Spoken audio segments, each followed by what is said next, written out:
I'm continuing my reading. What I'm doing in this series is to read through the entire standard works of the Church of Jesus Christ of Latter-day Saints.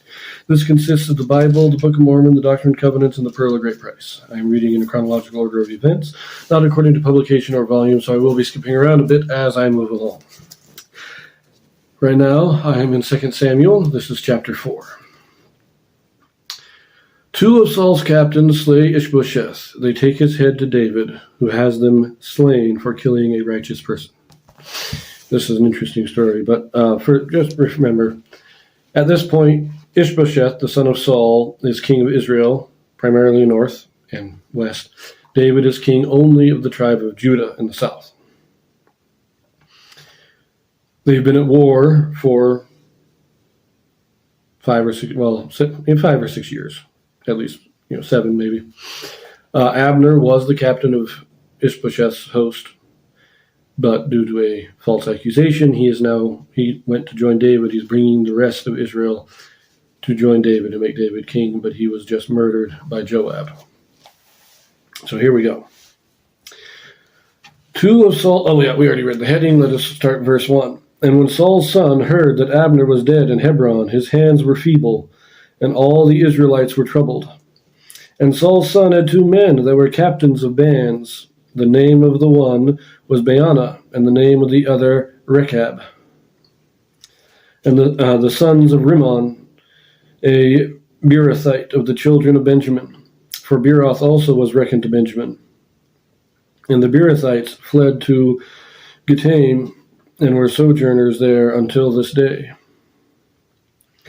And Jonathan, Saul's son, had a son that was lame in his feet. He was 5 years old when the tidings came of Saul and Jonathan out of Jezreel, and his nurse took him up and fled. And it came to pass, as she made haste to flee, that he fell and became lame, and his name was Mephibosheth. And the sons of Rimmon, the Beerothite, Rechab and Baanah, went and came about the heat of the day to the house of Ishbosheth to lay on a bed at noon. And they came thither into the midst of the house, as though they would have fetched wheat. And they smote him under the 5th rib. And Rechab and Baanah his brother escaped. For when they came into the house, he lay on his bed, in his bedchamber, and they smote him and slew him and beheaded him, and took his head, and gat them away through the plain all night. And they brought the head of Ishbosheth unto David to Hebron, and said to the king, Behold, the head of Ishbosheth, the son of Saul, thine enemy, which sought thy life, and the Lord hath avenged my lord the king this day of Saul and of his seed. Okay, before we finish this, I know I read quite a bit. Let's go back in just a moment and take a look at some of this. So, the Beerothites. Beeroth was in Benjamin, and Benjamin was generally loyal to Saul. So when David came to power, that they all fled. So they fled to Gittaim. And apparently at the same time, Jonathan's son was taken by a nurse with them. But there was an accident. She tripped, fell, his feet or legs were, it says he was lame in his feet. So his feet were crushed in some way. We don't know the details of it, but his feet were injured permanently to make him lame, so he's not able to move around easily. But these 2 men of Beeroth, they are captains of hosts or captains of bands. So they are probably captains of hundreds, possibly captains of thousands. But they would have been under Abner. Now remember, Abner was already telling the rest of Israel to go join David. He was bringing Israel to David. In the midst of this, Ishbosheth is scared. His captain was just killed down at Hebron. I think he realizes that Abner is or was leading Israel over to David. He gets scared. And these 2 men think to themselves, David's going to be king. Let us court the favor of David. And they sneak in and they kill Ishbosheth while he's asleep. And then they go to David. They take his head to David. So, let us finish this. Verse 9.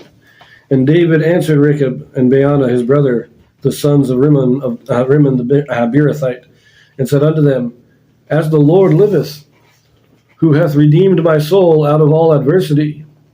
When one told me, saying, Behold, Saul is dead, thinking to have brought good tidings, I took hold of him and slew him in Ziklag, who thought that I would have given him a reward for his tidings. How much more when wicked men have slain a righteous person in his own house upon his bed? Shall I not therefore now require his blood of your hand, and take you away from the earth? And David commanded his young men, and they slew them, and cut off their hands and their feet, and hanged them up over the pool in Hebron. But they took the head of Ishbosheth, and buried it in the sepulchre of Abner in Hebron. Now, I like this. David said, look, somebody tried to court my favor by claiming to have killed Saul in battle, and I had him executed. Now, you're telling me that you killed this man while he was asleep in his bed, and you think I'm going to reward you for this? These guys didn't know David. At least they didn't. David was not going to reward them for an assassination. Killing in battle, one thing. You know, if the Philistines, if they were in war with Philistines, and the Philistines killed Saul, David would have done nothing because it would have been a fair battle. The Amalekite, as you will recall in the first chapter of 2 Samuel, he claimed to have killed Saul when they weren't in immediate danger. The Philistines were chasing him, but Saul was resting he was sitting there on the hill. These men did not know who they were dealing with. They murdered Ishbosheth, and they thought David would reward them. These were wicked men. But I like this. David's been at war with Ishbosheth for 7 years. And yet, he acknowledges that Ishbosheth is a righteous man. Ishbosheth was not a bad king. He was not an oppressor. He was not a villain. He just inherited what was his father's. He believed himself to be the rightful king because he was the son of Saul.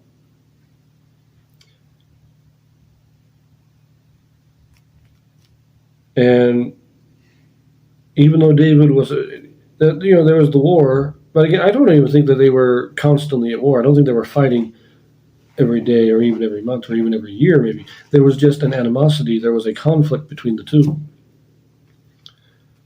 But David was not going to go and kill Ishbosheth. He was going to let God take care of it.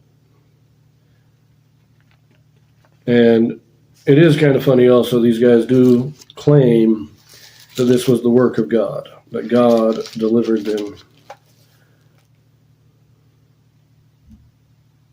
And the Lord hath avenged my Lord the king this day. So they know, no, if it was the Lord doing it, it wouldn't have been done this way. So it's a very nice story. And it really does it shows us the character of David a lot. But we'll pick it up in chapter 5.